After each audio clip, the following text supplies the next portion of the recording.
milieu d'une aura rouge sanglante, un guerrier se tient, les yeux brillants comme l'enfer, serrant son épée et prêt à tuer tandis que des étincelles volent autour de lui. L'énergie s'enflamme dans ses poings, produisant un son terrifiant annonçant le début de l'attaque. Ce combattant enveloppé de feu se précipite à une vitesse fulgurante au milieu de l'étonnement de ceux qui l'entourent, libérant un souffle chaud de sa bouche. Soudain, un homme tenant un éventail avec des traits froids lui barre la route, lui demandant d'un ton moqueur ce qu'il pense faire, révélant qu'il n'est qu'une imposture prétendant être un aîné digne. La colère du combattant enflammé s'embrase, attaquant le jeune érudit et se moquant de lui parce qu'il n'est qu'un petit chercheur qui ne sait rien. Mais en un clin d'œil, le sang gicle partout alors que le combattant est abattu et que son attaque est bloquée par un mouvement rapide de soldats à côté du jeune érudit.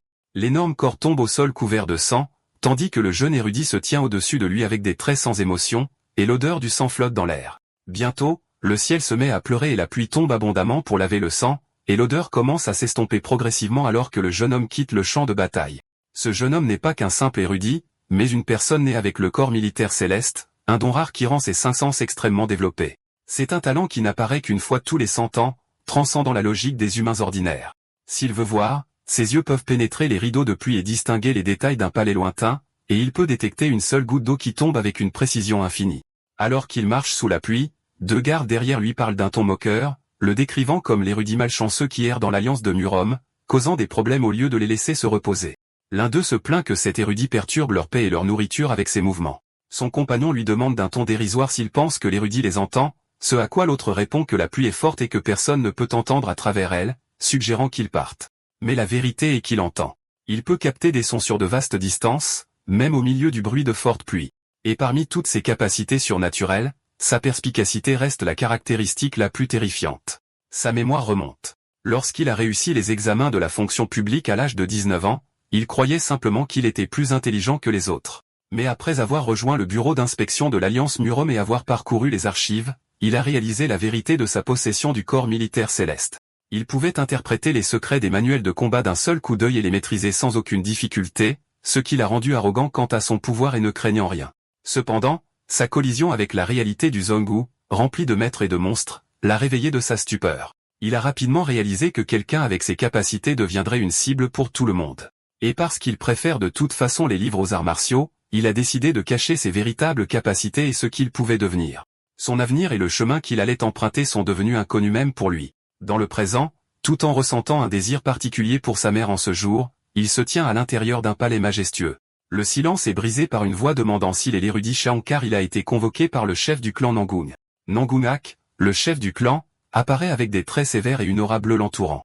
Il est l'homme à qui le monde a donné un titre terrifiant en tant que l'une des 3 épées du ciel. Le chef se tient devant lui avec une aura d'énergie bleue explosive remplissant la salle de terreur et de majesté. Shon ressent une tension extrême comme si le chef regardait directement à travers son âme et révélait ses secrets, se demandant pourquoi un homme de cette grandeur s'intéresserait à quelqu'un comme lui. Le chef du clan Nangung commence son discours avec une franchise brutale, coupant toutes les introductions. Alors le jeune érudit se demande avec un visage couvert de désespoir et de sérieux s'il a découvert la vérité de sa constitution physique, mais il passe rapidement à autre chose avec une étrange requête. Il le supplie vivement de transformer son plus jeune fils en un être humain, en référence claire à l'inconduite de ce fils. Shon est surpris par cette demande directe, essayant de dire qu'il a déjà enquêté sur la question. Le chef l'interrompt, expliquant qu'il a entendu parler de la profondeur de sa perspicacité et de son apprentissage auprès du commandant de l'inspection et de la façon dont il avait déjà réussi à réhabiliter l'un des fauteurs de troubles célèbres de l'Alliance. Shon essaie d'expliquer que ce qui s'est passé avec le jeune maître Peng Sun n'était qu'un malentendu, mais le chef ignore la justification et passe immédiatement au point faible de Shaon, révélant sa connaissance qu'il a abandonné le chemin du palais impérial pour collecter de l'argent afin de soigner sa mère. Le chef lance son offre tentante. « Viens avec moi, et je soignerai la maladie de ta mère. » Les traits de Shon se transforment en sérieux et en tristesse à la mention de sa mère malade, réalisant que sa maladie n'est pas une simple affaire facile à traiter. Le chef poursuit son offre avec confiance, lui demandant de l'amener au clan afin que le médecin divin puisse la soigner personnellement. Le choc frappe Shon en entendant le nom de médecin divin et la présence d'une personne de ce statut ici tandis que le chef sourit intelligemment. Le chef fixe sa seule condition, faire agir son plus jeune fils comme un être humain convenable. En retour, il s'engage à envoyer Shon où il le souhaite après avoir terminé la mission, que ce soit l'académie en ligne ou le palais impérial. Les calculs se font rapidement dans la tête de Shon, une carrière réussie et un remède pour sa mère par le meilleur médecin. Un regard ferme et effrayant se forme dans ses yeux alors qu'il accepte la mission, jurant de faire de ce fils un humain, quelle que soit l'ampleur de ses méfaits. La scène se déplace vers un autre endroit où un jeune homme imprudent hurle, maudissant une servante, tandis que de l'eau éclabousse son visage. Il la gronde avec colère pour avoir apporté un bol d'eau au lieu d'une serviette humide comme il l'avait demandé, montrant une réaction exagérée. Il lève la main menaçant de la frapper, se plaignant d'avoir perdu sa concentration à cause d'elle avant son duel, la traitant de déchet. À ce moment-là, Chon entre tranquillement dans la pièce, distrayant le jeune homme en colère. Le jeune homme se moque de lui immédiatement en le voyant, devinant d'après son apparence qu'il est le nouveau professeur d'écriture. Chon confirme cela.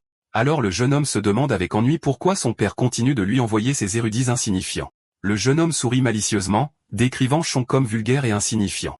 Chon répond avec un sourire provocateur, relayant ce que le patriarche a dit de son fils, qu'il manque de connaissances et qu'il a de nombreux défauts. La colère du jeune homme s'embrase, et il fracasse la table avec son poing, hurlant au visage du nouvel érudit. Chon observe cette explosion calmement, notant que le jeune homme ne cache pas ses émotions et se met en colère facilement, puis commente froidement qu'il semble avoir piqué son intérêt maintenant tandis que la servante tremble de peur en arrière-plan. Le jeune homme se calme un peu, impressionné par l'audace et le courage de Chaon, auquel il n'a pas été habitué auparavant. Il s'approche de lui avec des traits acérés, admettant que personne n'a osé lui parler. Nangu Mobek, de cette façon auparavant. Le jeune homme propose un pari. Si Chon ne s'enfuit pas d'ici la fin de la journée, il le reconnaîtra comme son maître et son professeur. Chon accepte le défi immédiatement, mais Chon n'est pas satisfait des mots, demandant intelligemment de laisser une preuve concrète car les mots s'oublient facilement. Le jeune maître Mobak le regarde avec surprise et agacement, dénonçant la demande d'un contrat pour une telle affaire, le décrivant comme un érudit méticuleux et obsessionnel. À la fin, le jeune homme accepte d'un ton moqueur, montrant sa volonté d'écrire 10 contrats s'il le souhaite, ignorant la gravité de ce qu'il fait tout en trouvant l'affaire intéressante. Avec un sourire rusé, Chon décide intérieurement de provoquer un peu son adversaire pour révéler son vrai métal, suggérant d'ajouter quelques paris au contrat pour augmenter la tension. Mobak accepte avec beaucoup d'enthousiasme, considérant que cet érudit excentrique aime la compétition tout comme lui. Mobak révèle sa condition brutale, les yeux brillants de folie. Je n'ai pas besoin d'argent, mais si je gagne, prépare-toi à vivre comme mon esclave pendant une année entière. Chon considère cette condition comme extrêmement enfantine, mais l'accepte, y trouvant un certain amusement. Il lui tend le contrat écrit, alors Mobek loue froidement son écriture, puis lui demande de le suivre pour lui donner une leçon lui-même. Mobek quitte la pièce en riant follement, jurant d'enseigner à cet érudit la cruauté de la réalité, tandis que Chon le regarde tranquillement. Chon analyse la personnalité du jeune maître, le décrivant comme prompt à la colère, aimant sincèrement les choses et agissant avec un cœur ouvert, tout comme les enfants. Dans le marché bondé de la ville, les yeux de Mobek brillent comme ceux d'un petit enfant en voyant un magasin de nouilles, oubliant complètement sa dignité tout en réfléchissant à la façon de corriger l'habitude de ce bâtard impoli, faisant référence à Chon. En marchant, Mobak remarque un énorme guerrier à l'apparence féroce, puis sourit malicieusement en saisissant l'occasion. De toutes ses forces, il lui donne une claque dans le dos. Le guerrier hurle avec colère en demandant qui a osé faire ça. Mobak feint l'innocence et la confusion devant le guerrier en colère en demandant la signification des cris. Et avec un geste malicieux, Mobek pointe son pouce vers Chon debout derrière lui, disant au guerrier, demandez-lui la raison, essayant d'impliquer son professeur dans le combat. Mobek se moque de Chon intérieurement, le décrivant comme un érudit qui ne lit que des livres, désireux de voir la terreur de la réalité peinte sur son visage. Le guerrier affronte Chon avec un regard acéré, lui demandant sèchement s'il est le disciple du jeune maître, exigeant une explication. Chon observe la situation avec une analyse précise et froide. Il remarque que le guerrier n'a pas sorti son épée malgré l'insulte et qu'il ne fait pas partie des factions maléfiques et qu'il est étranger à la région parce qu'il a osé parler grossièrement à Mobak, ce qui fait de lui une cible parfaite pour une bagarre sans risque. Mais soudain, Chon s'avance et s'incline avec un respect extrême devant le guerrier, offrant des excuses polies au nom du jeune maître, surprenant tout le monde. Les yeux perçants de Chon se posent sur le pompon tricolore attaché à la garde de l'épée du guerrier, alors il sourit en disant « Tu dois être un guerrier de la secte Songo ». Le guerrier est étonné que cet étranger connaisse son identité, alors Chon continue de révéler avec assurance. « Bien sûr, je sais, car je travaille pour le bureau d'inspection de l'Alliance Murom. » Chon continue d'acculer le guerrier avec des informations, lui rappelant un vieil incident où le chef de sa secte a causé de graves dommages et a dû payer une caution, soulignant qu'il s'agit d'informations confidentielles connues de quelques personnes seulement. Chon murmure à l'oreille du guerrier qu'il est celui qui s'est occupé de cette affaire lui-même, alors le guerrier réalise avec horreur qu'il se tient devant le savant fou dont il a entendu parler. L'attitude du guerrier change complètement, commençant à s'excuser et à transpirer abondamment devant l'enquêteur Cheyon, tandis que ce dernier rit intérieurement en se demandant si son surnom s'est autant répandu. Mobek reste stupéfait à l'arrière, ne comprenant pas pourquoi ce guerrier fort s'est incliné et a craint un simple érudit si soudainement. Cheyon et Mobak quittent l'endroit, tandis que Cheyon dit au revoir au guerrier, et Mobak brûle de colère de la façon dont la situation a complètement changé. Cheyon dit au guerrier que Mobak l'a frappé dans le dos pour lui attirer des ennuis. Le guerrier ressent de la pitié pour Mobak pour s'être impliqué avec un tel professeur, tandis que Mobak remarque les regards de pitié du guerrier, ce qui le rend fou. Mobak se demande ce que ces deux-là se murmurent et se sent en colère. En même temps, les yeux de Cheyon brillent d'un regard démoniaque, annonçant dans ses pensées secrètes que les choses vont commencer à devenir excitantes à partir de maintenant. Mobak arrête Chon et lui demande avec urgence et colère. « Qu'est-ce que tu as dit à ce guerrier ?» Chon sourit avec une innocence feinte en disant « Rien. J'ai simplement offert des excuses polies. » Mobak fixe Chon avec une rage intense, réalisant que cet érudit n'est pas une personne ordinaire et décide intérieurement qu'il doit écraser complètement cette arrogance parce qu'il a commencé à le détester sincèrement. Mobak observe le profil de Chon, notant qu'il possède une véritable aura noble complètement différente de lui. En marchant, son regard se pose sur un homme mangeant des nouilles, alors il sourit malicieusement. Il crie soudainement à l'homme en lui demandant de se pousser de son chemin, puis il donne un coup de pied dans le bol de nouilles avec son pied avec force tout en annonçant qu'il est un fils de la famille Nangung. Le bol vole dans les airs au milieu de l'étonnement des personnes présentes, tandis que Chon regarde froidement en se demandant la raison de ce comportement imprudent. La nourriture se répand sur le sol, provoquant un désordre chaotique dans l'endroit. Mobak se tient fièrement au milieu du chaos tandis que les gens chuchotent autour de lui avec peur. Mobak regarde malicieusement vers Chon, lui jurant en secret qu'il paiera le prix pour l'avoir défié en l'impliquant dans le paiement des coûts de ses dommages. Il s'avance ensuite avec assurance et dit à tout le monde que l'érudit qui se tient ici expliquera ce qui vient de se passer. Mobak se moque intérieurement en croyant que Chon ne pourra pas payer. Mobak attrape le col de Chon et lui murmure d'un ton provocateur, lui demandant d'utiliser sa langue habile pour essayer de résoudre ce gâchis. Alors Chon lui répond calmement qu'il réalisera son souhait si c'est ce qu'il veut. Chon s'avance tandis que Mobak le regarde avec suspicion tandis que les membres du gang contrôlant le marché chuchotent. Chon ressent le regard hostile qui l'entoure, réalisant qu'ils sont dirigés vers lui. Il lève la main et s'adresse aux marchands de rue, annonçant une décision soudaine concernant les shops de nouilles et leur dit que tous les frais de protection de la rue changeront à partir de maintenant et pointe du doigt Mobak déclarant que la gestion de ces frais sera sous la supervision du fils du clan Nangung lui-même. Mobak fixe Chon avec étonnement tandis que ce dernier sourit sournoisement. Alors que Mobak refuse intérieurement l'idée de gérer une rue aussi sale, Mobak essaie de s'opposer à l'utilisation du nom de son clan, mais balbutie avec colère. Les membres du gang d'Ozek les interrompent en criant qu'ils sont ceux qui collectent les frais et menacent Chon pour avoir dépassé ses limites. Chon intervient en critiquant leur mauvaise gestion et affirme devant tout le monde que le jeune maître les punira personnellement au nom de son clan pour leur extorsion continue, laissant Mobak confus. Chon exploite la situation et murmure à Mobak, le provoquant en lui demandant s'il a peur du gang d'Ozek. Alors Mobak tombe dans le piège et confirme avec un grand cri qu'il peut faire le travail mieux qu'eux. Alors Chon saisit le mot et fait témoigner le public. Ensuite, Chon annonce que les frais de protection sont fixés à une pièce de cuivre par mois. La joie se répand sur les visages des marchands, tandis que l'un d'eux dit que donner un coup de pied à l'échoppe était un coup de génie pour prouver son pouvoir au gang du sec. Les gens applaudissent avec enthousiasme, et grâce au jeune maître Nangung Mobak et s'incline devant lui. Il ressent une euphorie écrasante et se demande avec étonnement s'il le remercie vraiment, le décrivant comme un héros. Un marchand s'illumine de joie tandis que le nom de Mobak résonne dans la région. Mobak lève la main en saluant la foule, admettant que le sentiment de chanter son nom est absolument merveilleux. Chon observe la scène avec un sourire, déduisant que la plupart des fauteurs de troubles de l'Alliance souffrent d'un manque d'attention et réalisent qu'un peu d'amour et d'attention est la cure de guérison pour eux, ce qui se voit clairement dans le bonheur de Mobak maintenant. À l'étage supérieur d'un bâtiment surplombant la rue, deux dames observent la scène ci-dessous avec intérêt, où l'une d'elles se demande si sa compagne connaît cet érudit qui marche avec le jeune maître. La compagne répond que c'est la première fois qu'elle le voit dans la rue, devinant qu'il est un nouvel érudit embauché par le clan Nangung. La dame aux cheveux argentés remarque que l'érudit semble avoir à peu près le même âge que le morveux, Nangung Mobak, pourtant il s'occupe de lui avec compétence et contrôle total bien qu'il ne soit qu'un érudit qui ne semble pas encore mériter toute son attention. La dame conclut que si cet érudit peut gérer si facilement le mal de tête du clan Nangung, cela signifie qu'il a déjà atteint un certain niveau de maîtrise et de compétence. Et avec un regard rusé, elle ordonne à sa compagne de enquêter sur lui, croyant qu'il pourrait être utile pour leur mission spéciale. Puis elle change soudainement le cours de la conversation en demandant l'emplacement de la chose précieuse à laquelle la compagne répond qu'elle est stockée dans la forteresse de la montagne et lui assure que cet endroit est actuellement le plus sûr pour garder cette richesse. De retour au quartier général du clan, Chon est assis avec un calme provocateur comptant des pièces d'argent très lentement tandis que Mobak hurle dans son visage exigeant qu'il déchire immédiatement le contrat d'esclavage après avoir apporté l'argent. Cheyon ignore complètement les cris du jeune maître, continuant à compter froidement, 1, 2, 3, se demandant sarcastiquement s'il manque une pièce. Il continue de compter à un rythme mortellement lent, ce qui rend Mobak fou, se sentant ignoré et insulté. Cheyon atteint le numéro 5 tandis que Mobak est sur le point d'exploser de colère jurant de le tuer. Mobak crie en maudissant l'érudit rusé tandis que Cheyon tient une pièce d'argent la contemplant en disant qu'elle est très lourde. Une jeune servante entre portant du thé et sourit à Cheyon en disant qu'il est vraiment incroyable car c'est la première fois que Mobak remet son propre argent à quelqu'un d'autre avec une telle obéissance. La servante se murmure heureusement, décrivant le jeune maître comme de la racaille, mais Shaon l'entend clairement grâce à ses sens. La fille est terrifiée et s'excuse immédiatement en affirmant que la fièvre l'a rendue délirante. Alors Shaon intervient pour sauver la situation en disant qu'il connaît un peu la médecine et qu'il pratiquera de l'acupuncture sur elle.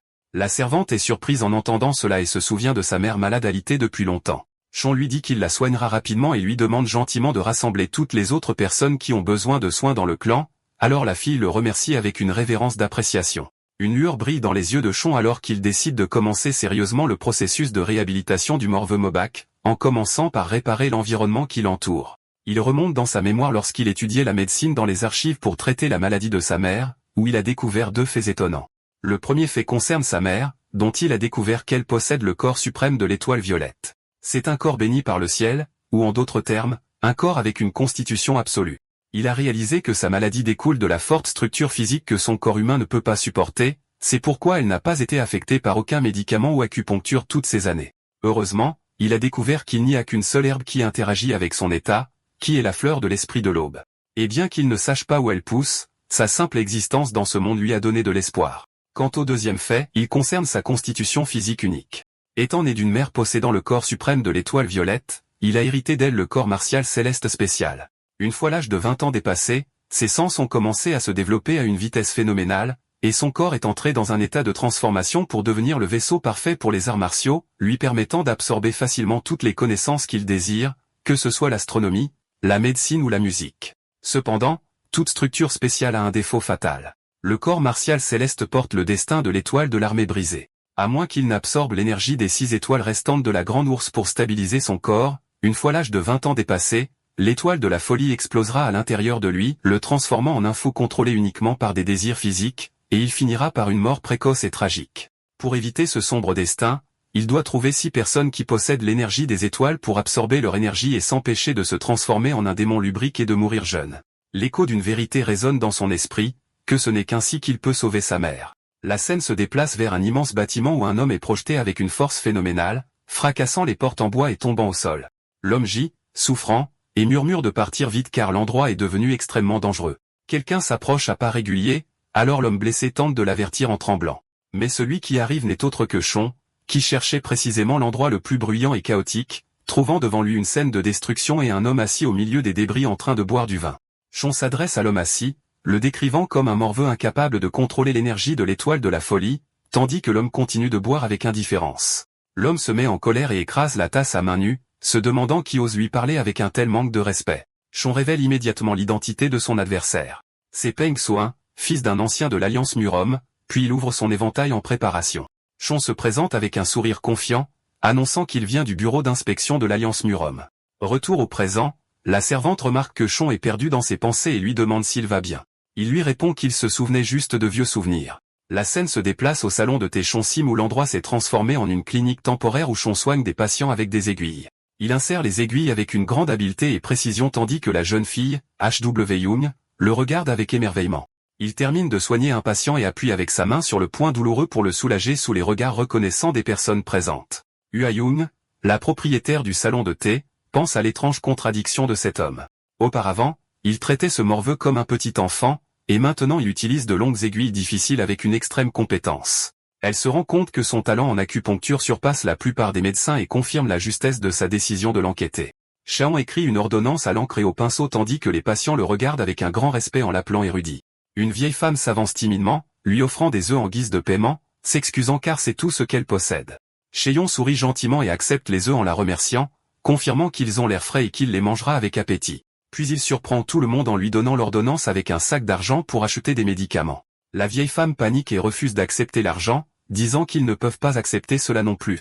Shaon insiste sur sa position, affirmant qu'ils sont tous une seule famille au service du jeune maître Nangun et doivent s'entraider, ajoutant qu'il a reçu de l'argent inattendu récemment. Tout le monde le remercie avec une profonde émotion, alors il leur sourit chaleureusement et leur demande de rentrer chez eux car il est tard. Après que tout le monde soit parti, Shaon fait des exercices d'étirement pour son corps fatigué, tandis que H.W. Young s'incline respectueusement devant lui. Shaon la remercie de lui avoir prêté le salon de thé tard dans la nuit. Elle répond que son aide était précieuse. Elle l'invite à leur rendre visite n'importe quand, promettant de préparer une place intérieure la prochaine fois pour éviter les commérages. Shaon la remercie, notant pour lui-même que la propriétaire du salon de thé est plus jeune et plus belle qu'il ne le pensait. Soudain, une fantaisie avec elle le prend d'assaut, et il ressent de fortes turbulences qui le font transpirer. Il serre sa poitrine avec peur, se demandant à quoi il pensait, et se rend compte qu'il doit trouver rapidement les personnes possédant l'énergie de la grande ours avant qu'il ne soit trop tard. Dehors, H.W. Young quitte l'endroit, et la princesse lui pose des questions sur l'avancement de l'enquête. H.W. Young répond avec un rapport détaillé. Shaon Ta-San, né à Ouyang, sa famille était influente mais a déchu et est devenue une noblesse appauvrie après la mort de son père et la maladie de sa mère. Huayun souligne que son caractère semble respectable, mais il a de nombreux ennemis à cause de son passé.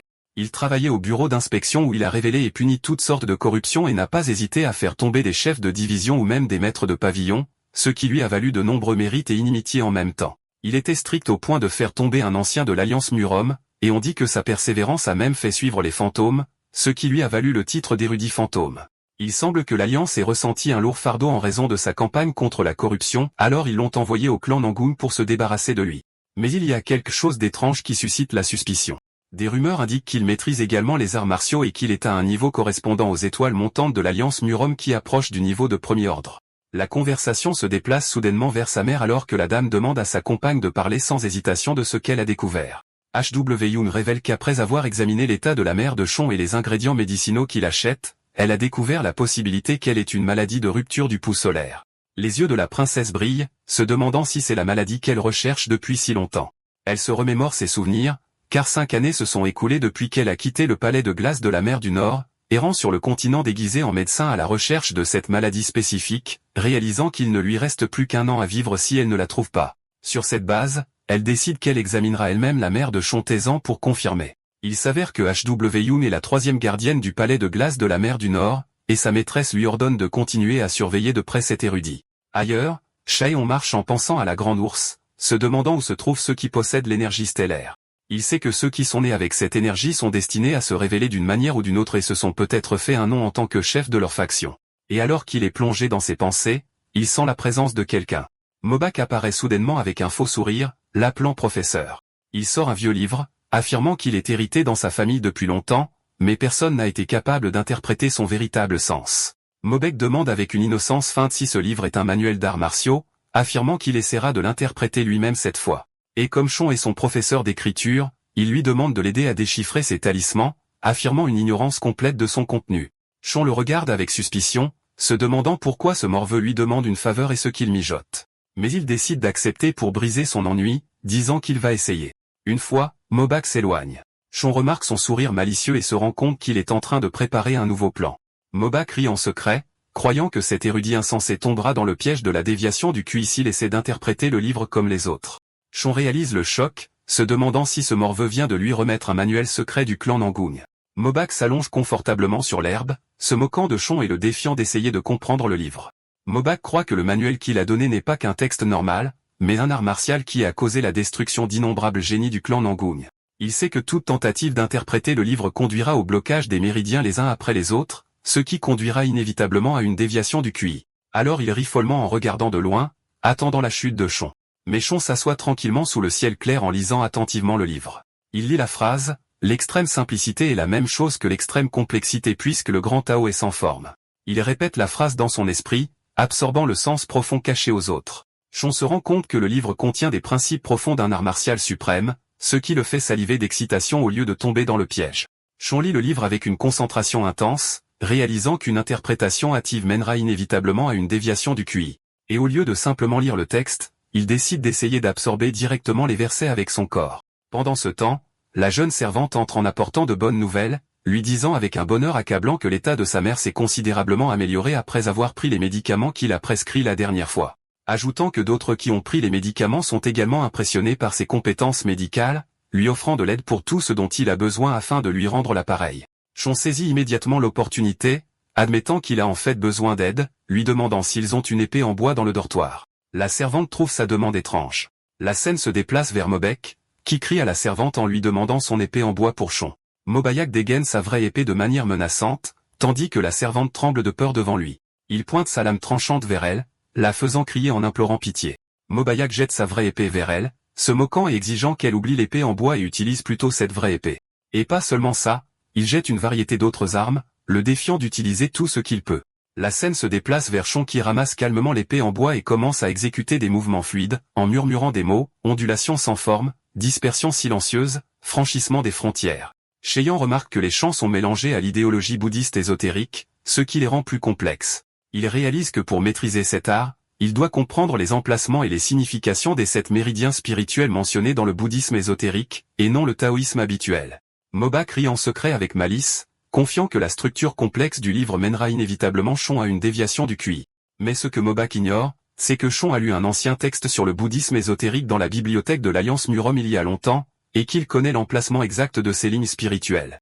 Cheyenne concentre son énergie, visant les 7 points sanguins originaux. Et avec un mouvement rapide et précis, il agite l'épée en bois, réalisant que de cette façon, il peut atteindre l'essence secrète de la technique de l'épée. Il pense qu'il n'y a personne d'autre dans le Murom qui puisse faire cela, car il est le seul à connaître le sanskrit et continue d'appliquer l'art qu'il a appris.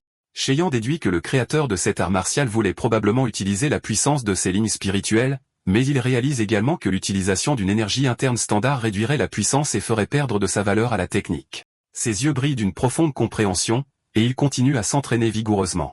Chon continue son entraînement jusqu'au coucher du soleil, la sueur coulant de son épée en bois. Il se rend compte que tenter de pomper l'énergie interne dans les 7 lignes en même temps provoquerait une déviation du QI, même s'il connaissait leurs emplacements. Il pense que s'il expliquait cela au clan Nangang, il serait traité comme un voleur de l'art du clan, et il ne pourrait jamais accepter qu'un simple érudit ait réussi à résoudre une énigme que sa famille n'a pas réussi à résoudre depuis des lustres. Après avoir terminé, Chon a présenté une pièce d'or en lui disant qu'elle pouvait la considérer comme de l'argent de poche. La servante insiste sur le fait que l'aider est son devoir, mais Chon insiste à nouveau, la remerciant. Il lui dit qu'il va sortir un moment, et si quelqu'un pose des questions sur lui, il reviendra tard dans la soirée. Dans une boutique, Chon se renseigne sur une grande herboristerie dans la région et est guidé vers l'endroit. En marchant dans la rue, il se demande s'il trouvera des herbes médicinales qui pourraient aider à soigner sa mère. Soudain, un membre du gang le repère et crie qu'il a trouvé la personne recherchée. Le chef de gang, Dozeki, apparaît en colère, se demandant si Chon réalise la somme d'argent qu'ils ont perdue à cause de lui. Les membres du gang encerclent Chon portant des gourdins et des armes, lui rappelant qu'ils ont entendu dire que le clan Nangung allait reprendre la collecte des droits de protection pour la route du Nord. Dozeki demande à Chon de dire au clan de les laisser percevoir à nouveau les droits, alors Chon lui demande froidement la raison qui le pousse à faire cela. Chon le menace que s'il a une plainte, qu'il la porte au jeune maître, l'avertissant de ne pas risquer sa seule vie pour de simples droits de protection, lui demandant avec défi s'il pense vraiment qu'il est capable de traiter avec le clan Nangung. Dozeki rit moqueusement, révélant qu'ils savent qu'il n'a pas de pouvoir réel et que quelqu'un leur a divulgué cette information. Chon réalise immédiatement que quelqu'un les a payés pour se débarrasser de lui. Chon ouvre son éventail avec un sourire calme, devinant l'identité de la personne qui l'a mis dans cette situation. Il leur demande sarcastiquement s'ils ont déjà entendu parler d'un érudit Murom. Les membres du gang l'entourent de tous les côtés, tandis que Chon demande s'ils ont déjà entendu parler d'un érudit utilisant un éventail pour se battre. Il se moque de lui en se demandant pourquoi ils auraient besoin de connaître une danse avec un éventail, et Dozeki ordonne à ses hommes de lui donner une dure leçon. Dozeki sourit sauvagement, demandant à ses hommes de lui faire un massage doux. Un des hommes attaque avec un saut en hauteur, tandis que Chon reste ferme. Chon demande s'ils connaissent un certain fait, confirmant qu'il en est devenu certain après avoir lu un livre il y a peu de temps. Chon ferme son éventail et bloque le coup puissant de l'homme avec une facilité totale. Chon explique que l'énergie des méridiens spirituels agit comme une vague, et avec un mouvement rapide, il frappe l'attaquant avec l'éventail, envoyant une onde de choc qui le projette au sol et le fait hurler de douleur. Chon remarque que la vague s'amplifie à partir d'un seul point et se propage vers l'extérieur. Dozuki est stupéfait, se demandant avec terreur si ce bâtard a réellement appris les arts martiaux. Les hommes du gang reculent avec crainte, s'excusant auprès de Chon et admettant qu'ils n'ont pas fait preuve d'un respect approprié envers l'érudit. Chon sourit rusé, leur demandant pourquoi ils agissent soudainement comme des héros chevaleresques et leur demande d'arrêter ces bêtises car il a encore des choses à vérifier. Dozeki tremble et lui demande d'attendre un moment. Quelques instants plus tard, Chon demande son nom. Il répond d'une voix tremblante et avec le visage enflé, Ibdoswiji. Chon réalise qu'il veut dire Dazek et les avertit tous, alors qu'ils sont agenouillés devant lui, que s'il entend le moindre murmure à leur sujet collectant à nouveau des droits de protection sur la route du Nord, il menace de leur casser personnellement tous les os et de les faire ramper sur le sol pour le reste de leur vie. Les membres du gang le remercient avec crainte et gratitude de les avoir laissés partir facilement cette fois. Alors qu'ils partent, Chon s'arrête soudainement, réalisant qu'il y a encore autre chose qu'il doit vérifier, ce qui provoque à nouveau l'anxiété de Dozeki. Dozeki et ses hommes continuent de s'excuser avec crainte tandis que Chon ouvre son éventail froidement, se demandant s'il devrait continuer à les discipliner un peu. Après un certain temps, Chon atteint la salle des 100 herbes, la plus grande herboristerie de la région. Il remarque que la boutique est immense, pensant que si ses adversaires étaient un peu plus forts, il aurait pu mieux tester la profondeur de la technique, considérant ce qui s'est passé comme une opportunité gâchée. Il entre dans la boutique en se souvenant de la façon dont l'énergie de l'onde spirituelle n'a rien laissé d'intact avant elle, pensant à fabriquer un éventail en fer pour résister à sa puissance. À l'intérieur de la boutique, Mobek repère une personne familière, s'arrêtant soudainement en oubliant ce pourquoi il était venu. Il voit une belle dame aux cheveux argentés, stupéfait par sa beauté à couper le souffle, la considérant comme l'une des 3 plus belles femmes qu'il ait vues dans sa vie. Mais il est surpris lorsque Mobak apparaît soudainement devant elle se présentant comme du clan Nangung, lui demandant avec une politesse inhabituelle son nom. La princesse le regarde froidement, se demandant ce que ce morveux fait ici, lui disant qu'elle a beaucoup de travail et lui demande de partir. Mobak insiste pour connaître son nom avant de partir, alors elle l'interrompt en disant qu'elle est médecin et qu'elle s'est seulement arrêtée pour acheter des herbes. Mobak est surpris qu'elle soit médecin, se souvenant immédiatement des rumeurs concernant une femme médecin soignant gratuitement les gens à Hefei récemment. Il demande si elle est dame Jun Sobin.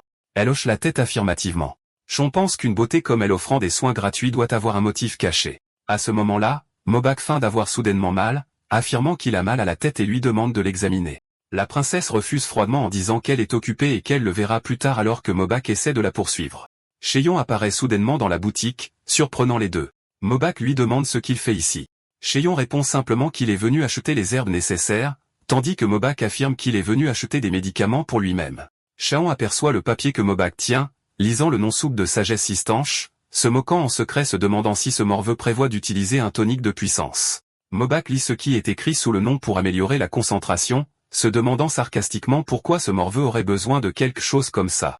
Mobak essaie de cacher rapidement le papier, tandis que Cheon le regarde de manière significative, se demandant si ce genre d'art est ce qui suscite la passion du morveux pour l'étude. Soudain, Mobak réalise quelque chose et demande à Cheon avec empressement s'il a interprété le manuel qu'il lui a donné, lui demandant sérieusement s'il devrait errer lentement comme ça s'il a interprété la chance, laissant entendre qu'il devrait être occupé à s'entraîner. Shon rit avec malice en secret en lui disant qu'il a déjà fini d'interpréter quelques versets, mais c'est extrêmement difficile. Mobak se sent déçu, disant qu'il avait de grands espoirs pour lui en tant qu'érudit de niveau Jinshi, mais il semble décevant. Shon sourit en secret, réalisant qu'il a parfaitement terminé l'interprétation, mais préfère la garder secrète. L'enthousiasme apparaît sur Mobak demandant à Shon de lui dire ce qu'il a interprété. Shon est surpris par le bonheur soudain de Mobak, se demandant s'il espérait réellement son succès. Shon demande soudainement s'il est sûr de parler de l'interprétation dans un endroit comme celui-ci, notant que la simple récitation de 2 lignes pourrait ne pas être comprise par quiconque. Mobak lui demande de parler rapidement. Cheon commence à réciter l'interprétation tandis que Mobak écoute avec un étonnement croissant. Ses yeux s'écarquillent de choc, ne croyant pas que cet érudit a interprété le livre avec une telle précision. Mobak réalise que Shon n'est pas seulement un érudit ordinaire, mais un génie unique. Comme son interprétation correspond exactement à l'interprétation dite la plus proche de la vérité dans l'histoire de sa famille, et qu'aucun des 5 érudits qu'il a embauchés auparavant n'a réussi à montrer une telle capacité en si peu de temps, Shon demande avec étonnement si Mobak a vraiment compris ce qu'il a dit. Shon confirme avec un sourire confiant. Mobak crie en l'appelant professeur d'écriture avec un grand enthousiasme, tandis que Shon le regarde en s'interrogeant sur ce changement soudain dans son attitude. Mobak lui dit que des invités du clan Yuga leur rendront visite après-demain, et Shon demande froidement ce que cela signifie. Mobak explique que parmi les invités se trouve un ami de son âge nommé Yuga Doan, alors Shon se souvient l'avoir vu plusieurs fois dans l'Alliance, bien que Doan ne le connaisse pas. Mobak demande à Cheon d'assister aussi à la réunion, l'appâtant avec de bons plats et du bon vin. Cheon réalise en secret que Mobak veut qu'il l'aide dans cette réunion habituelle de morveux, ce qui explique son besoin de soupe de sagesse. Shon se souvient que le clan Yuja valorise plus le savoir que les arts martiaux, et Yuga Doan est connu pour sa haute éducation comparée aux autres jeunes maîtres. Et on dit qu'il adore se pavaner dans ses réunions en utilisant les 4 arts, la poésie, la musique, la calligraphie et la peinture. Shon sourit sarcastiquement en secret, réalisant que Mobak veut l'utiliser comme quelqu'un qui n'a rien à exiger à part la fierté pour entrer dans une bataille d'orgueil avec d'autres morveux. Les yeux de Shon brillent d'excitation, impatient de voir un morveux se faire humilier par un autre, considérant cela comme un spectacle de divertissement à ne pas manquer. Mobak lui demande à nouveau son opinion sur sa participation, alors Shon accepte immédiatement. Tout en décrivant en secret la bataille de morveux comme intéressante, soudain, Shon ressent une vive douleur dans sa poitrine et serre son cœur. Shon se demande en secret si cela est dû à l'influence de la dame qu'il a vue plus tôt et réalise qu'il doit trouver l'énergie des 7 étoiles rapidement avant que son état ne s'aggrave. Mobak lui demande grossièrement ce qui le regarde, disant que s'il ne veut pas y aller, il devrait le dire. Shon sourit rusé, pensant que plus il le regarde, plus il ressent une énergie similaire à celle de Peng Soin et décide d'enquêter sur la question. Shon accepte d'y aller, mais fixe 2 conditions. Mobak lui demande avec agacement quelles sont ces 2 conditions. Cheyenne demande la permission de vérifier le pouls de Mobek au poignet, alors Mobek est surpris et demande la raison. Cheyenne explique qu'il l'a vu préparer de la soupe de sagesse plus tôt, et cette soupe stimule l'esprit, et si elle est prise incorrectement, elle pourrait nuire au cerveau. Mobek lui rappelle que l'énergie interne entrant à tort par le pouls du poignet cause des blessures internes, se demandant sarcastiquement s'il demande à l'examiner pour une simple soupe. Cheyenne demande s'il n'a pas peur que la soupe ne détruise son niveau d'arts martiaux. Mobek accepte à contre-cœur, tendant sa main à Cheyenne. Cheyenne tient le poignet de Mobek, décidant d'injecter un peu d'énergie spirituelle pour voir la réaction. Espérant que sa visite au clan Nangoul ne sera pas vaine, Cheyenne ressent une énergie faible mais certaine, se demandant avec étonnement si c'est l'étoile Wookie. Mobek demande anxieusement s'il y a un problème, alors Cheyenne le rassure avec un large sourire que tout va bien, et que son énergie cérébrale est forte et que le médicament ne lui fera pas de mal. Mobek ressent des frissons face au sourire étrange de Cheyenne, croyant qu'il est impressionné par son intelligence. Mobek demande quelle est la deuxième condition, alors Cheyenne répond avec un sourire narquois, en regardant ton entraînement. Mobek est surpris et demande pourquoi il veut ça. Cheyenne explique qu'un ancien clan comme Nangoul a ses propres symboles et chemins.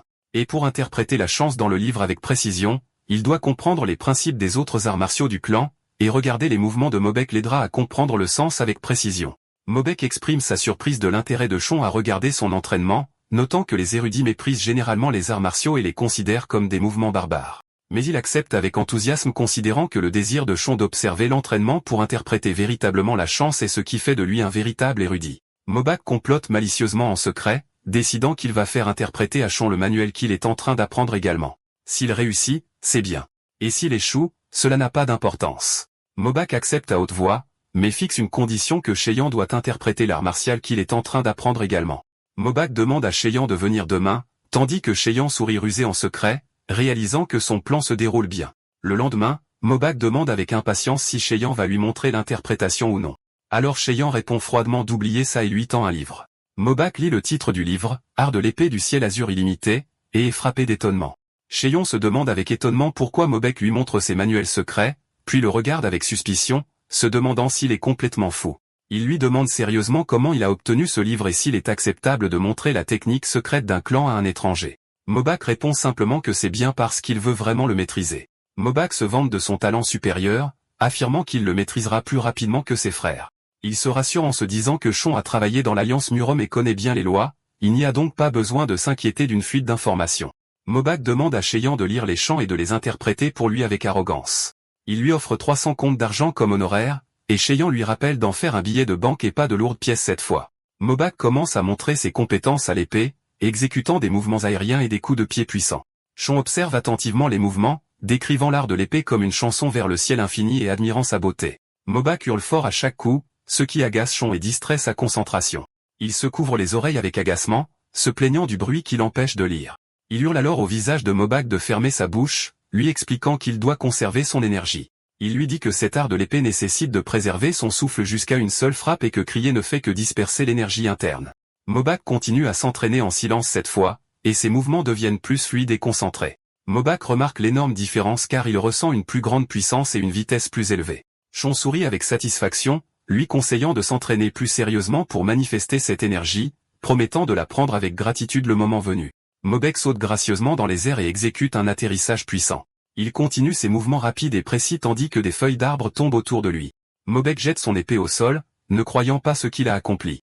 Il admet avec étonnement qu'il manquait le contrôle de la respiration pour terminer la première forme auparavant, mais aujourd'hui il l'a complété pour la première fois. Il demande à Cheyenne avec enthousiasme comment il savait ça. Alors Cheyenne pense à lui-même qu'il ne l'a dit que parce qu'il était ennuyeux et bruyant. Cheyenne ouvre le livre en soulignant que le texte dit clairement de conserver son souffle, et que le bon sens dicte que plus le niveau d'art martial est élevé, moins le souffle est gaspillé. Mobek est choqué confirmant qu'il a lu le texte des dizaines de fois et n'a pas remarqué ça. Cheyenne tient une bougie dans sa main et demande à Mobek à propos d'un vers de poésie spécifique décrivant la stabilité d'une flamme de bougie qui ne vacille pas, s'enquérant intelligemment de la raison pour laquelle on utilise spécifiquement l'analogie de la flamme de bougie. Mobek réalise soudainement le sens caché, déclarant que l'intention n'est pas la stabilité du corps lui-même, mais le contrôle de la respiration afin qu'aucun souffle ne s'échappe vers l'extérieur pour perturber la flamme. Mobek serre sa tête avec étonnement, réalisant que cette interprétation profonde ne se trouve même pas dans les explications officielles du clan et se demande avec choc si c'est vraiment le niveau d'un érudit avec un diplôme de Jinshi. Mobek admet avec une intense admiration le talent de Cheyenne et reconnaît qu'il a réussi à saisir la forme des mouvements et à les exécuter, mais qu'il manque de connaissance de la chance qui suit. Il regarde ses mains avec regret, expliquant qu'il peut imiter les mouvements physiquement, mais qu'il est incapable d'exprimer l'essence de la technique parce qu'il ignore le sens derrière ses mouvements.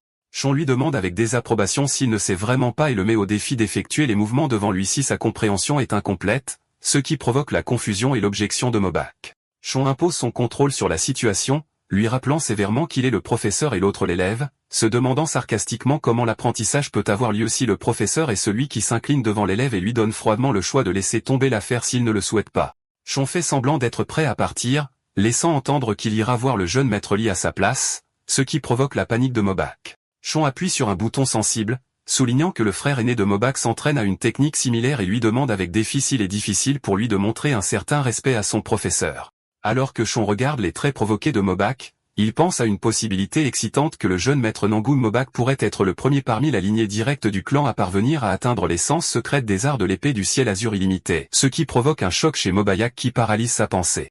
L'enthousiasme s'allume dans les yeux de Mobayak, et il serre les poings fermement en hurlant avec enthousiasme et acceptation du défi, confirmant qu'il le fera. Mobayak tente d'utiliser des phrases de respect avec un accent cassé et inhabituel, alors Sean corrige son style immédiatement, le grondant.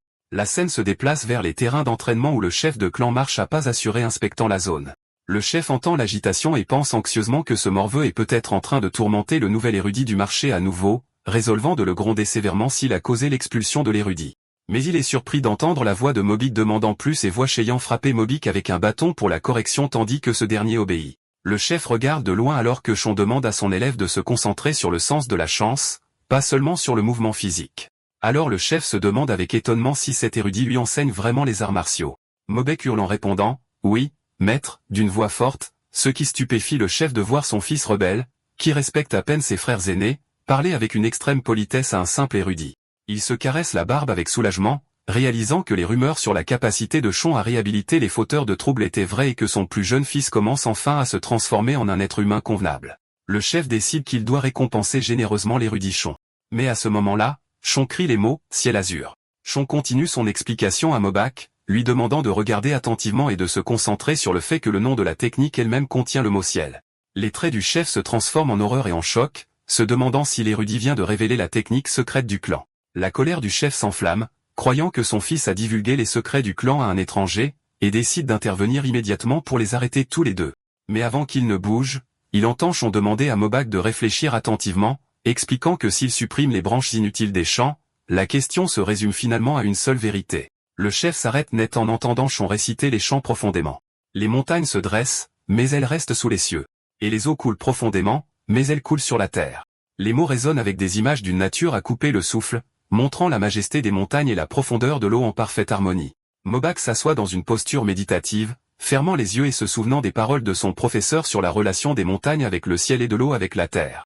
Il plonge dans son imagination, réalisant que peu importe la hauteur de la montagne, elle existe sous le ciel et peu importe la profondeur de l'eau. Mobak ouvre les yeux dans sa vision intérieure, se retrouvant immergé dans une eau bleue claire d'où rayonne une lumière vive, ayant atteint un état de compréhension profonde. Sean observe son élève avec un sourire narquois, réalisant que Mobak a trouvé l'image mentale requise en quelques instants et certain qu'il possède un talent martial vraiment rare. Derrière eux, le chef de clan observe la situation à distance. Des gouttes de sueur commencent à couler du visage de Mobak, et ses yeux brillent d'un étrange éclair vert alors qu'il murmure qu'il commence à comprendre un peu comme si le chemin était enfin devenu clair devant lui. Il se lève soudainement avec un mouvement fluide, agitant son épée dans un large mouvement circulaire, déduisant qu'il n'y a rien de plus grand que le ciel et que le ciel est ce qui embrasse toute chose. Il lève son épée vers l'horizon, réalisant que c'est l'essence du ciel azur, tandis que Shaon lui demande en refermant le livre si la vision a commencé à lui devenir claire maintenant. Mobek stabilise son épée en la pointant directement vers le ciel et crie que le ciel azur s'étend sans fin et s'étend sans limite, et c'est le vrai sens du mot illimité. Une énergie massive s'allume dans ses yeux et sur la lame de son épée, et il se prépare à lancer une frappe puissante. Mobek frappe l'air avec une force destructrice, envoyant une vague d'énergie qui fend le ciel, et il explose en riant follement avec un bonheur accablant de sa réussite dans l'exécution de la technique, criant que ce sentiment est vraiment merveilleux. Il se tourne vers son professeur avec un enthousiasme intense, ses yeux brillants, lui demandant plus de conseils et ce qu'il devrait faire ensuite. Sean sourit calmement et lui explique avec un exemple philosophique qu'un oiseau planant dans le ciel ne suit pas une méthode spécifique pour battre des ailes, mais vole librement. Et il continue de lui conseiller que s'il veut voler librement, il n'a qu'à déployer ses ailes largement vers le ciel, expliquant que les arts de l'épée illimitée du ciel azur ne sont maîtrisés que par ceux qui peuvent vraiment se libérer. Sean s'approche de lui avec un sourire significatif, lui rappelant qu'il a vécu toute sa vie comme un sale gosse rebelle et effréné, et par conséquent, il connaît le sentiment de liberté plus que quiconque. Les mots de Sean tombent comme un coup de foudre sur les oreilles de Mobach, alors il se tient stupéfait en absorbant ce qui lui a été dit. Il place sa main sur sa poitrine, se demandant avec étonnement si son style de vie imprudent était la raison de sa compréhension du sens de la liberté. Il se met à rire hystériquement et par intermittence, incrédule devant cette étrange ironie. Il regarde sa main tremblante, admettant que des frissons lui parcourent l'échine, et réalisant avec ironie qu'il s'enorgueillissait auparavant de comprendre l'essence de l'art martial, mais il était délirant. Pendant ce temps, les traits du chef de clan qui observait tout changent, admettant dans son cœur que sa propre réalisation était incomplète et que sa vision était étroite en raison du poids de la responsabilité placée sur ses épaules en tant que patriarche du clan. Il quitte les lieux à pas lourds, réalisant qu'il n'aurait jamais été capable d'atteindre la véritable essence de cet art martial, considérant cela comme un résultat naturel. Il se murmure amèrement en marchant dans les couloirs qu'il n'a jamais vécu un seul jour librement, tandis que Mobach crie dans la cour en se demandant quelle est la nature de ce nouveau sentiment qui le traverse. Mobach flotte dans son imagination au milieu d'un espace doré, réalisant que tout au long de sa vie, il a vécu comme un sale gosse juste pour ressentir la liberté, rejetant et niant tout ce qui l'entoure. Mais maintenant, il se demande si ce sentiment explosif à l'intérieur de lui est la vraie liberté. Sean observe son élève, notant qu'il suit un chemin similaire à celui de Peng So-1 et qu'il pourrait même être plus rapide que lui dans son développement. Un sourire rusé et maléfique apparaît sur le visage de Sean, décidant de passer à l'étape suivante de son plan, invoquant le fait que le groupe de la Grande Ourse est composé de 7 étoiles, le loup avide, la Grande Porte, l'étoile littéraire, l'étoile chaste, l'étoile de la prospérité, et identifie Mobach comme l'étoile martiale. Il se souvient de la vérité de son corps car ceux qui sont nés avec le corps martial céleste sont nés avec le destin de l'étoile de l'armée brisée, destinée à se détruire et à faire face à la mort. Et pour survivre à ce sombre destin, Sean réalise qu'il doit absorber l'énergie des autres étoiles, tout comme il a obtenu l'énergie de l'étoile de la prospérité de Peng So-1 auparavant. Sean retourne à sa résidence au coucher du soleil, et soudain ses traits se transforment en anxiété, réalisant qu'il s'est passé quelque chose de mauvais. Il tient sa tête nerveusement, certain que le chef de clan a écouté la conversation qui a eu lieu entre lui et Mobach car ses sens aiguisés ont capté le parfum distinctif du chef en chemin. Sean réalise la gravité de la situation. Pour un étranger, voir le manuel secret d'un clan est une affaire qui mène directement à la mort et s'attend à ce que le chef le convoque à tout moment. En effet, la servante ouvre la porte soudainement, lui disant que le patriarche demande un repas urgent avec lui. Alors Chae-Yeon accepte avec un calme apparent. La servante part lui dire qu'elle va l'attendre, mais elle se demande avec confusion comment il était au courant de l'affaire avant qu'elle ne lui en parle et pourquoi ses traits semblent si sombres et effrayants. Chae-Yeon entre dans la pièce où se trouve la luxueuse table à dîner, trouvant le chef de clan Nam Gun-ok qui l'attend. Le chef présente sa femme assise à côté de lui, alors Chae-Yeon s'incline avec une extrême politesse exprimant son honneur de rencontrer la dame de la maison. La femme regarde son mari avec un regard de reproche enjoué, lui demandant pourquoi il lui a menti. Elle sourit doucement en expliquant que son mari ne lui a pas dit que l'érudit Sean est extrêmement beau, notant que cela fait longtemps qu'elle n'a pas vu un homme aussi beau. Le chef rectifie la situation en essayant d'adoucir l'atmosphère et s'excuse auprès de Chae-Yeon de l'avoir convoqué tard dans la soirée. Chae-Yeon répond humblement que l'invitation est un honneur, alors la dame souligne qu'elle a entendu parler de sa grande renommée même au sein de l'Alliance Miram. Alors Chae-Yeon admet qu'il a acquis une certaine réputation en effet. La dame sourit, joignant ses mains avec admiration, considérant qu'appeler l'élimination de la corruption et du vice l'infamie est quelque chose à admirer, et non à avoir honte. La dame change le cours de la conversation, demandant à Sean s'il connaît un poème ou une mélodie qui parle de la lutte contre l'injustice, le comparant au sujet du poème. Sean répond habilement à sa demande, récitant des vers de poésie disant « L'injustice ne peut s'élever au-dessus du pain imposant, et les vents le secourront inévitablement », tandis que le bonheur apparaît clairement sur le visage de la dame. Elle le félicite en disant que ce qu'elle a entendu était vrai. Il n'est pas seulement versé dans la poésie et la calligraphie, mais aussi dans la peinture et la musique. Sean essaie d'être humble en disant que ce ne sont que des passe-temps. Et alors que l'atmosphère amicale prévaut, il commence à se demander à l'intérieur de lui si son anxiété précédente était inutile. Soudain, le chef claque sa main sur la table avec force, coupant le rire et changeant l'atmosphère de la pièce en un instant au milieu de l'étonnement de sa femme et du silence de Sean. Les yeux du chef brillent en rouge au milieu des ombres, et il ordonne à Sean d'un ton autoritaire et effrayant d'arrêter les plaisanteries et de commencer à parler des affaires officielles, exigeant une honnêteté totale. Le chef plisse les yeux d'un air menaçant, rappelant à Sean qu'il sait bien que le fait de consulter les techniques secrètes de ce clan est un crime passible de mort. Le chef le confronte avec une question directe et tranchante sur le fait de savoir s'il a vu la chance de la technique secrète du clan, tandis que la sueur coule du visage de Sean qui réalise qu'il est acculé. Le chef répète sa question avec une voix remplie de colère et de menaces, essayant d'extraire un aveu. Sean réalise que le chef est au courant de la conversation entre lui et Mobach et ressent une immense pression qui lui écrase la poitrine, pensant à un moyen de survivre à cette situation. Chaeyoung décide avec une vivacité d'esprit de diriger son discours et de faire appel à la mère de Lady Mobak au lieu du chef, réalisant que son fils est son point faible qu'il doit exploiter. Chaeyoung admet à voix basse en disant « oui », le justifiant comme étant à la demande du jeune maître lui-même, mais le chef se moque de lui froidement en lui demandant si c'est sa seule excuse. Chaeyoung commence à expliquer sa position, précisant que lorsque Mobak lui a offert les arts de l'épée du ciel azur, il a vu quelque chose de profond dans ses yeux désespérés et s'est senti obligé de connaître cet art immédiatement. Chaeyoung affirme intelligemment qu'il a réalisé que cet art martial est la seule chose capable de corriger le comportement imprudent du jeune maître et de réparer sa fondation incomplète. Le chef remet en question ses paroles, dénonçant l'idée d'utiliser une technique secrète simplement pour corriger le comportement d'un sale gosse.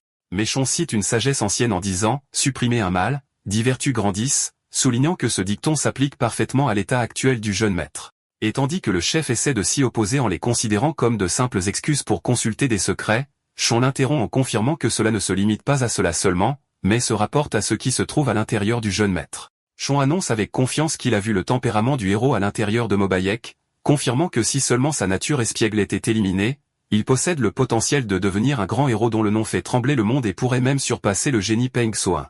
La mère à l'aide de choc et d'étonnement, incrédule que son plus jeune fils espiègle soit comparé à un génie comme Soin, le chef regarde Chaeyoung sérieusement, lui demandant d'être honnête et lui demande si Mobak n'est en réalité qu'une personne aux capacités moyennes née avec un talent acceptable et un corps martial seulement.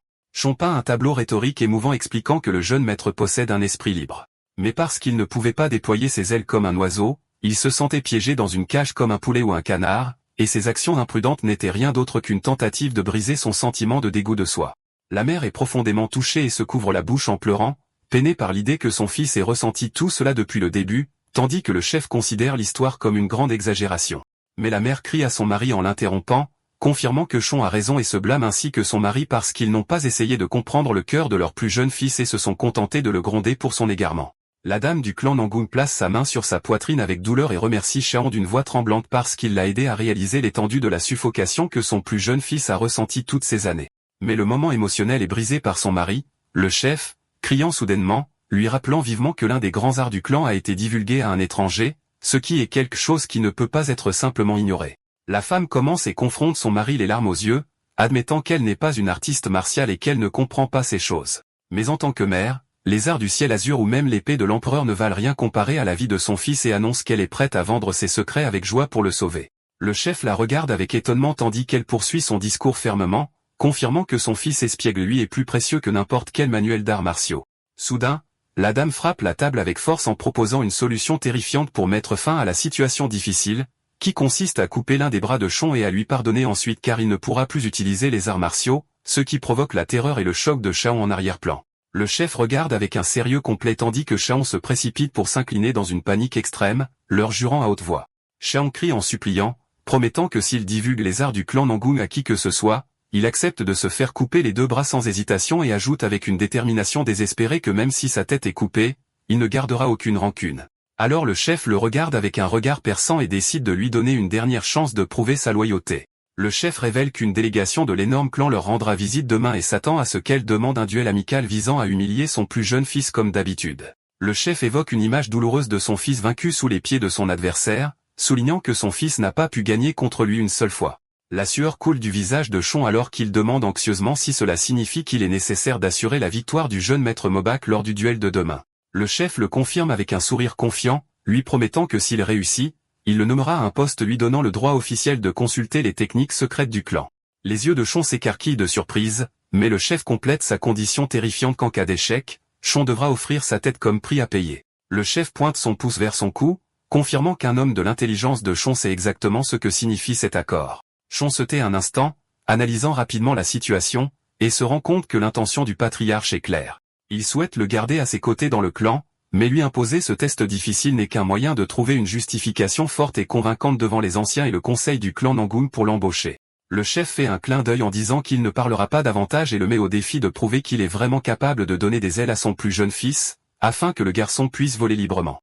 Chaeyoung serre les poings et s'incline profondément et respectueusement devant le chef, acceptant le défi et la mission impossible.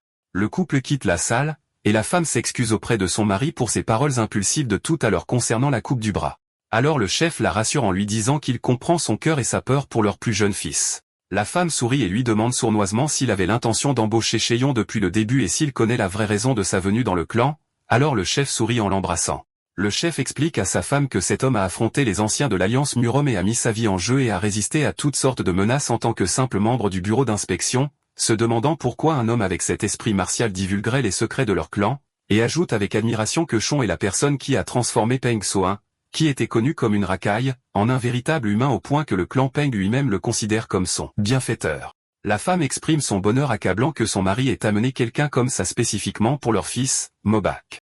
Le lendemain matin, le soleil se lève sur les majestueuses cours du clan Nangun où règne un état d'attente. La délégation du clan Hyuga arrive, et leur chef se demande avec arrogance pourquoi Mobak n'est pas apparu pour les recevoir. Juji Dongguan apparaît avec un sourire malicieux et des regards mauvais, exprimant son désir de jouer avec le jeune maître très bientôt. Pendant ce temps, dans la cour d'entraînement arrière, Chon crie au visage de Mobak tandis que ce dernier agite son épée, lui demandant de réfléchir profondément au sens et pas seulement au mouvement, lui ordonnant de répéter encore et encore. Mobak crie en acquiesçant tout en transpirant et continue de s'entraîner avec un effort acharné tandis que la porte de la cour s'ouvre lentement.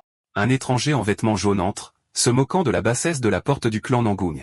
Le visiteur se tourne avec un sourire provocateur et un visage plein de ruse, s'adressant à Mobak avec le titre de petit frère et surpris par sa présence là-bas.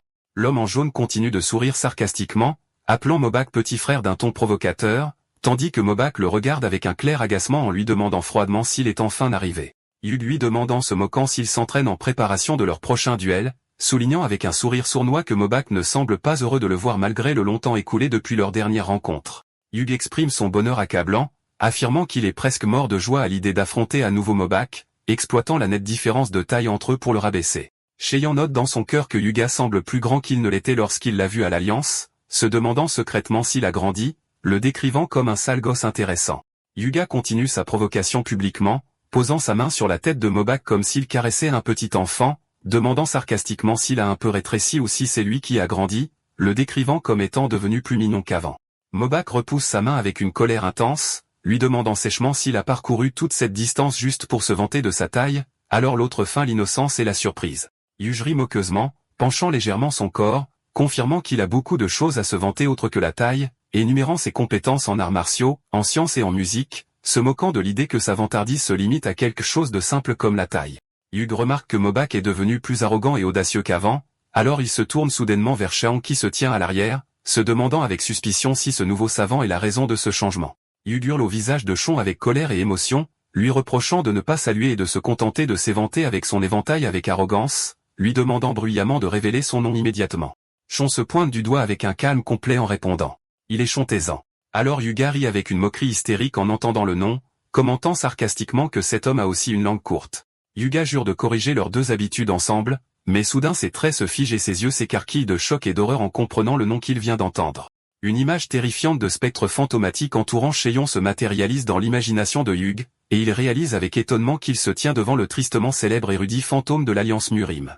La sueur coule du visage de Hyuga, se demandant avec confusion et choc pourquoi une personne aussi dangereuse se trouve spécifiquement dans le clan Nangun. Hyuga regarde vers Cheyenne, reliant les événements ensemble, réalisant que c'est le même érudit légendaire qui a complètement changé Pung So-un.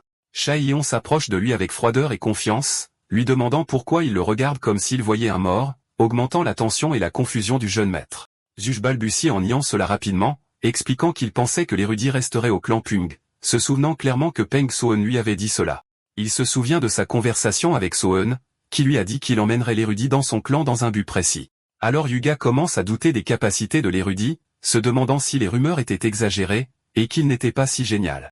Hyuga se souvient que l'Énégal, qui nourrit une profonde rancune et une haine enfouie envers lui, ne pouvait pas le laisser quitter l'Alliance avec ses membres intacts, ce qui le surprend fortement qu'il se tienne devant lui maintenant sans aucune blessure. Shaon l'interrompt avec un sourire confiant et provocateur, confirmant qu'il décide lui-même de sa destination et de son chemin, soulignant qu'il a des affaires courantes à terminer ici. Zhuge essaie de reprendre son équilibre, affirmant intelligemment que c'est leur première rencontre malgré les nombreuses rumeurs qu'il a entendues comme s'ils s'étaient rencontrés auparavant. Mais Shaon lui rappelle froidement qu'ils se sont rencontrés plusieurs fois à l'Alliance, supposant que le jeune maître ne s'en souvient pas. Shaon ouvre son éventail révélant d'un ton significatif que le bureau d'inspection a enquêté sur le jeune maître Hyuga lorsqu'il a causé cet incident auparavant. Alors Hyuga rit nerveusement le décrivant comme un érudit impoli. Shaon se couvre le visage avec l'éventail en s'excusant avec un sarcasme évident, justifiant ses paroles en disant que les vieilles habitudes de son travail au bureau d'inspection ont la vie dure, ce qui pourrait avoir causé un désagrément involontaire au jeune maître. La colère et l'étonnement s'allument sur le visage de Hyuga, tandis que Shaon lève deux doigts en expliquant tranquillement une information supplémentaire pour le statut de classement. Alors que le jeune maître Hyuga a 1 an de plus que le jeune maître Nangung, Shaon a 2 années complètes de plus que Hyuga. Les traits de Hyuga se crispent, et son visage devient rouge à cause d'une rage intense, montrant des signes de colère réprimés. Hyuga rit d'étonnement et d'incrédulité, admettant en lui-même que cet homme possède en effet assez d'audace pour défier les aînés et même le grand Gal. Juge demande avec désapprobation et sarcasme si la différence de 2 ans signifie qu'il s'attend à ce qu'il utilise un langage respectueux avec lui, décrivant la question comme risible et ridicule. Son visage s'approche du visage de Shon avec défi, déclarant clairement qu'il continuera à parler sans formalité. Alors Shon répond en lui donnant un choix froid qu'il peut aussi parler sans formalité s'il n'aime pas ça, demandant « Dois-je » Le sourire vif et rusé revient sur le visage de Shon, annonçant simplement qu'en tant que frère aîné, c'est bien, ce qui frappe Hyuga d'étonnement et de choc le faisant crier soudainement qu'il est un bâtard. Mobek regarde la scène avec un émerveillement total, réalisant dans son cœur que peu importe la compétence ou l'âge, il est très rare que quiconque ose parler avec un tel confort et une telle insolence à l'air direct de l'un des 5 grands clans. Mobak regarde Shon avec un sourire de surprise, certain que cet homme agit avec audace comme s'il n'avait pas de lendemain, et la position ferme qu'il lui a montrée lors de leur premier jour n'était pas seulement un jeu, mais sa réalité. Mobak regarde Shon avec des yeux pleins d'étonnement et d'appréciation, admettant en lui-même que la fermeté et la netteté que le professeur a montré dans sa position renforcent son respect contre sa volonté. À ce moment-là, Hyuk voit la présence sombre de Shon comme un fantôme massif, lui ordonnant de parler sans formalité puis lui demandant de manière menaçante s'il doit s'arrêter, incitant la terreur dans son cœur. Duwon essaie de sauver la situation et de couvrir sa confusion avec une fausse toux, puis les invite à déjeuner ensemble dans ce jardin où ils se sont rencontrés l'année dernière, pointant son doigt spécifiquement vers Shon, le décrivant comme une personne intéressante. Do-won quitte l'endroit à grands pas, tandis que Shon agite son éventail derrière lui le remerciant sarcastiquement pour sa gentillesse, puis éclate de rire en considérant le petit Do-won, beaucoup plus drôle qu'il ne l'imaginait. Shon n'est pas satisfait de cela, mais crie d'une voix forte et joyeuse, et, petit Do-won, faisant se figer Do-won à sa place remplie de rage. Do-won se tourne avec un visage bouillant de colère et de férocité, ses yeux étincelants, mais continue de s'éloigner, laissant Shon et Mobak derrière. Dès que l'invité part, Mobak court vers Shon avec un enthousiasme intense, ses yeux brillants comme un enfant, criant avec admiration et fascination que le professeur Shon est plus merveilleux et étonnant qu'il ne le pensait. Il lui demande curieusement si les rumeurs étaient vraies qu'il a envoyé l'Énégal le terrifiant en enfer, et s'il s'en prend vraiment à Hyuga Dawan de cette manière directe sans crainte. Alors qu'il continue de marcher, Mobak lui demande avec impatience si c'est vrai qu'il a transformé Peng Soa en un être humain. Alors Shon remarque avec un sourire satisfait qu'un langage respectueux a commencé à apparaître automatiquement sur la langue du jeune maître. Shon lui dit qu'il utilisera aussi un langage respectueux avec lui à partir de maintenant, expliquant que le jeune maître a en effet changé après avoir montré de la compréhension et de l'entendement, ce qui mérite d'être apprécié. Mobak se gratte la tête avec embarras et manque de compréhension, admettant qu'il ne ressent aucun changement réel en lui-même malgré les paroles du professeur.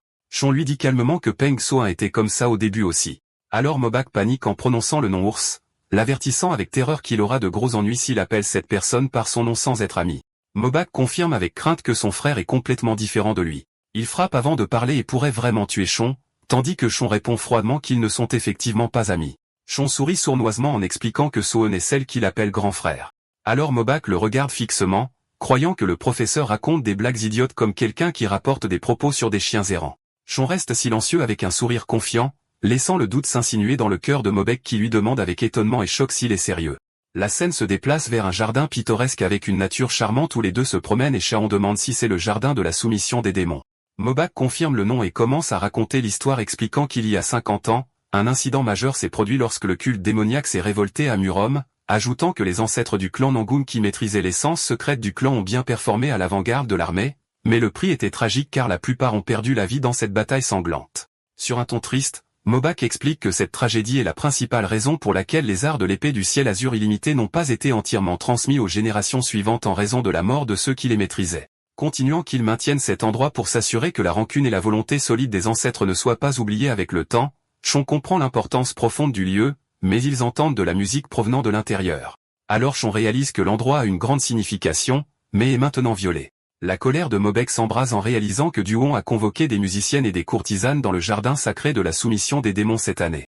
Considérant cela comme une insulte impardonnable, Du remarque leur arrivée alors qu'il se détend nonchalamment, les accueillant froidement comme s'ils possédaient l'endroit, tandis que Mobak tremble de rage devant l'audace de convoquer des courtisanes dans un lieu aussi sacré. Duan rit moqueusement, expliquant que même lui, un descendant direct du clan Uja, ne peut pas convoquer des courtisanes facilement chez lui, mais ici, il les offre à un étranger comme lui assez facilement. Duan décrit le clan Nangun comme excessivement généreux pendant que la courtisane joue du pipa. Et à ce moment, Mobek est sur le point d'exploser et d'intervenir, mais la main de Cheon l'arrête avec une touche calme lui demandant de ne pas s'énerver. Cheon lui dit avec un regard acéré et confiant qu'il va s'occuper de l'affaire lui-même, demandant au jeune maître de simplement s'asseoir et de profiter de ce qui va arriver. Cheon entre avec un large sourire provocateur en appelant à nouveau le petit Doan, lui demandant s'il s'amuse à jouer, provoquant la colère de Doan qui le regarde fixement. Doan les invite à l'intérieur froidement, alors Chon répond en traînant le Mobek hésitant avec lui à l'intérieur. Mobek commence à parler en criant, mais Doan se lève avec colère en attrapant le pipa, l'arrachant au joueur, en disant avec ennui, « Ne me fais pas rire ». Doan se tient au centre de la salle en tenant lui-même l'instrument de musique, annonçant qu'être seul était ennuyeux, alors il a demandé une performance. Puis il commence à toucher les cordes avec maîtrise. Doan complote dans son cœur sournoisement, croyant que faire jouer le joueur devant eux serait un moyen parfait d'embarrasser Mobak et Cheon, décidant de les faire écouter attentivement pour réaliser la différence de niveau. Les doigts de Doan commencent à caresser habilement les cordes du pipa, de douces mélodies résonnent donc dans tout le pavillon donnant sur les temps pendant qu'il s'harmonise avec son jeu en fermant les yeux. Chon écoute le jeu tranquillement en sirotant du thé pendant que Mobak se tient les bras croisés, et soudain, Doan arrête de jouer brusquement en plaçant sa main sur les cordes, affirmant avec un regret fin que sa pensée était courte et limitée. Doan adresse son discours à Mobak avec un sourire provocateur, disant que puisque le petit frère ne connaît rien d'autre que l'entraînement physique, il ne comprend probablement rien à la musique et ne peut pas la goûter. Provoquant la colère de Mobak qui crie en désapprobation, Doan complète son insulte voilée avec des excuses, affirmant qu'il a oublié de considérer l'ignorance de Mobak des arts supérieurs. Chon regarde cette scène intelligemment, réalisant que Doan essaie de distraire l'esprit de Mobak et de provoquer sa colère avant le duel à venir, le décrivant en secret comme un bâtard intelligent et ennuyeux. Avec un ton condescendant, Doan annonce que pour le bien de son frère ignorant, il présentera et expliquera la pièce qu'il va jouer, révélant que son nom est Haute Montagne et Eau Vive. Mais Chon l'interrompt soudainement en fixant la tasse de thé, expliquant que cette pièce est considérée comme la deuxième parmi les 10 grandes chansons et est célèbre comme la mélodie composée par Boya pleurant la mort de Zonziki, la seule personne qui comprenait son son et sa musique. Doan est frappé d'étonnement par la connaissance précise de la musique de Chon, alors Chon confirme avec confiance qu'il connaît les 10 grandes chansons et qu'il les joue même parfois. Soudain, du bruit envahit l'extérieur du pavillon, et Doan se tourne vers la porte annonçant que le timing est parfait car l'invité est arrivé. Au milieu de la confusion de Mobak et Chon, Doan révèle qu'il a convoqué des gens, se demandant avec désapprobation comment il pourrait n'y avoir aucun public écoutant un jeu aussi raffiné pendant que les gens se rassemblent à l'extérieur. Avec un sourire malicieux, Doan annonce l'invitation d'un invité très spécial, la plus grande courtisane de la ville de Hefei. Les participants reconnaissent immédiatement la dame qui arrive, acclamant le nom Cheongyu du pavillon du plaisir céleste, se demandant avec étonnement la raison d'amener une dame connue comme la plus grande dans le jeu du zité et du pipa à cet endroit. Cheongyu apparaît avec un look splendide et des vêtements luxueux, entouré d'une aura de beauté et de fleurs, suivi d'un assistant portant son instrument de musique. Tout le monde est ébloui par sa beauté à couper le souffle. Même Mobek rougit de timidité et d'admiration, tandis que les foules murmurent que sa beauté correspond à ses compétences artistiques. Chon regarde Doan avec dédain, le décrivant comme un bâtard haineux, réalisant qu'il montre son autorité et son influence en étant capable d'inviter une figure du poids de Cheongyu. Cheong déduit que Doan veut qu'une grande foule soit témoin de l'événement et veut que Cheongyu évalue son jeu et le jeu de son adversaire devant tout le monde. Et alors que Doan accueille la dame, Chon le décrit en secret comme un enfant espiègle avec des intentions dévoilées. Doan se tourne vers eux avec un sourire confiant, annonçant le début de l'évaluation de leur voix musicale et avec un regard démoniaque provocateur, confirmant qu'il a vraiment hâte de montrer ses compétences. Pendant ce temps, les deux chefs de clan se promènent dans le jardin, où l'un souligne que les jeunes maîtres organisent à nouveau un duel amical cette année. Le chef du clan Yuga demande froidement si le résultat est clair et prédéterminé comme d'habitude, mais le chef du clan Nangun rit légèrement en confirmant que cette année sera différente, éveillant la curiosité de Yuga qui demande pourquoi et si son fils Mobak a atteint une sorte d'illumination.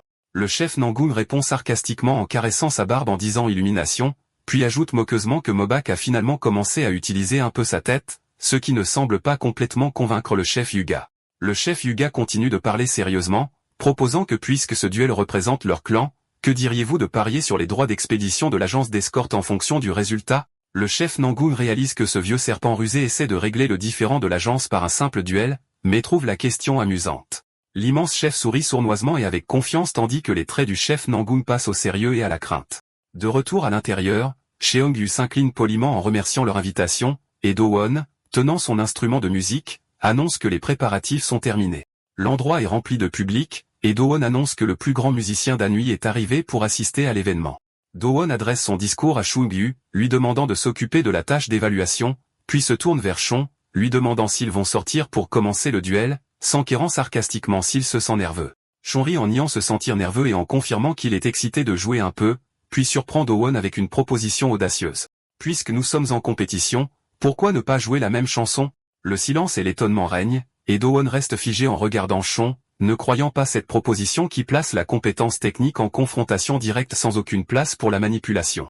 Do-won accepte la proposition de jeu conjointe avec un sourire arrogant, mais impose sa condition de choisir la chanson en tant qu'initiateur. Il choisit le morceau Neige Blanche au début du printemps avec un regard provocateur, croyant qu'il va l'incapaciter. Mais Chon répond avec un calme provocateur que ce morceau est basique, et qu'il l'a déjà joué plusieurs fois auparavant, faisant se moquer Du-won dans son cœur de la fausse confiance de ce savant. Du-won voit que la Neige Blanche n'est pas un morceau qui peut être maîtrisé en quelques tentatives, affirmant que Chon exagère en se vantant et en mentant. Les yeux de Du-won brillent d'un regard effrayant, jurant à l'intérieur qu'il va écraser ce savant si fort qu'il n'osera plus jamais montrer d'insolence. Les doigts de Du-won commencent à bouger avec force sur les cordes du pipa, annonçant le début du jeu avec des tons aigus. Chung-yu et sa compagne aveugle remarquent immédiatement un changement tangible du flux d'air à l'intérieur de la salle dès que le jeu a commencé. La compagne aveugle murmure que malgré la perte de la vue, elle peut imaginer chaque note tombant clairement et lourdement comme de vrais flocons de neige. La mélodie résonne partout, suscitant l'admiration et l'étonnement des participants qui regardent la scène avec fascination. Pendant ce temps, les deux chefs de clan arrivent dans la cour, remarquant le rassemblement et la musique, se demandant si les jeunes se battent avec des instruments de musique cette année. Le chef du clan Huge sourit malicieusement, considérant que son fils, Du-won, utilise la musique comme une ruse intelligente pour supprimer l'esprit de son adversaire avant le duel physique, le décrivant comme un enfant intelligent. Le chef Huge se tourne vers le chef Nangun lui demandant avec surprise si son fils, Mobek, est bon en musique aussi puisqu'il ne l'a jamais vu tenir un instrument auparavant. Le chef Nangun regarde la scène de loin en répondant que le joueur n'est pas son fils, mais il semble que son professeur d'écriture prenne sa place dans cette confrontation. La musique remplit l'endroit au milieu de la grande surprise du chef face à l'identité de ce professeur. Do-won continue de jouer fièrement, convaincu que sa performance a déjà atteint le niveau des grands maîtres. Il jette un regard méprisant vers Chon, se moquant intérieurement que quelqu'un qui peut à peine imiter les tons ose faire semblant devant lui. Son intensité de jeu augmente en s'adressant à Chon en secret, le défiant de jouer et de s'humilier devant ce grand public. Considérant que jouer devant les gens n'est pas une chose facile, ses doigts bougent avec une vitesse folle et une grande précision sur les cordes. Le jeu rapide se transforme en quelque chose comme un violent blizzard frappant l'endroit, étonnant les participants avec la puissance du rythme. L'énergie de Do-won s'envole avec les notes, créant une atmosphère froide et violente dominant la salle. Chung-yu commente que le jeu rapide saturé d'énergie interne soulève de la neige fantôme, tandis que la compagne aveugle réalise que Do-won remplit le vide avec le son, ce qui signifie qu'il n'a pas appris cet art superficiellement. Le chef du clan Huge regarde son fils avec fierté, se rappelant qu'il lui a enseigné la musique à l'origine pour calmer sa nature espiègle après avoir causé beaucoup de problèmes, ajoutant avec admiration que Do-won a atteint un niveau imitant les maîtres avant qu'ils ne s'en rendent compte, l'encourageant silencieusement lui demandant de briser l'esprit de son adversaire dès le début. Do-won s'arrête un instant, haletant avec un sourire victorieux, demandant à Chon avec arrogance son opinion, le traitant de débutant arrogant et lui demandant de montrer ses pitoyables compétences. Pendant que Chon se prépare à répondre, le chef Nangun demande à sa femme en chuchotant qui elle s'attend à gagner, notant que les compétences de Du-won sont meilleures qu'il ne le pensait. La femme sourit avec confiance et calme, confirmant que l'érudit Chon va gagner. Et quand son mari se tait surpris, elle lui dit de considérer cela comme une simple intuition féminine. Chon commence à toucher les cordes de son instrument avec un calme total et une concentration intense. Soudain, une note claire et forte jaillit des cordes de Chon, provoquant une ondulation dans l'énergie environnante et frappant Do-won avec un choc qui le fait trembler. La compagne aveugle analyse la situation avec étonnement, expliquant qu'ils jouent la même chanson, mais que leur interprétation est complètement différente. Alors que Do-won se concentrait sur la cruauté et la froideur de la neige blanche. Chon semble interpréter l'autre côté de la chanson où une sensation chaleureuse et lumineuse submerge comme s'il incarnait l'arrivée du printemps au milieu de la neige. Mobak reste stupéfait par la magnificence du jeu en murmurant le nom de son professeur, tandis que Do-won essaie de cacher sa tension et de rattraper le rythme, commentant nerveusement que le jeu de son adversaire n'est pas mauvais. Do-won hurle au visage de son adversaire en annonçant de manière provocante et arrogante que Chon ne sera pas à la hauteur, peu importe ses efforts, continuant à jouer sèchement. Les yeux de Du-won brillent d'une détermination féroce, décidant d'utiliser sa super vitesse de jeu pour tout enfouir et effacer complètement les mélodies de son adversaire sous le poids du blizzard qu'il crée. Chon sourit rusé, se disant que traiter avec des morveux est très amusant lorsqu'ils sont provoqués, décidant qu'il n'a pas d'autre choix que d'utiliser la technique de la vague. Chon concentre son énergie spirituelle avec habileté au bout de ses doigts et caresse les cordes de l'instrument avec un toucher très léger. À ce moment-là, l'effet du jeu de Do-Hwan commence à s'estomper alors que la neige fantôme disparaît progressivement, remplacée par des papillons lumineux d'énergie au milieu de l'étonnement des chefs de clan et des participants. Les papillons dansent et se posent paisiblement comme si le printemps était réellement arrivé, appliquant le véritable sens de la neige blanche au début du printemps, tandis que Chon réalise avec satisfaction que l'énergie des 7 étoiles crée des ondulations qui s'harmonisent étonnamment avec les instruments de musique. La cour s'embrase avec les acclamations du public qui a eu des frissons, décrivant la mélodie comme pénétrant leur corps et touchant leur âme de sa magnificence. Chon regarde sa main en pleine réflexion, se demandant s'il peut utiliser cette énergie polyvalente dans d'autres choses comme la cuisine, par exemple, tandis que Do-Hwan reste figé de choc et de rage. Do-Hwan rompt le silence en exigeant que Dame Chung-yu donne son évaluation immédiatement, alors la dame s'incline respectueusement en décrivant la performance comme majestueuse. La dame rectifie en disant que sa jeune compagne sera plus précise qu'elle pour juger le son, pointant la jeune fille aveugle à côté d'elle, expliquant qu'elle a acquis un sens auditif surnaturel dépassant les humains ordinaires, compensant la perte de vision. Do-Hwan est frappé d'étonnement et d'insultes, dénonçant comment un enfant aveugle peut être meilleur que la première dame de Hefei en matière d'évaluation, c'est très changeant en colère, mais il accepte finalement avec condescendance, considérant que son incapacité à voir lui garantit une évaluation juste loin des apparences, lui ordonnant de parler. Do-Hwan se tient devant la jeune fille aveugle, la sueur coulant de lui et la tension remplissant ses traits, lui demandant de régler la question et de dire à tout le monde qui joue était supérieur, lui ou l'érudit Chon.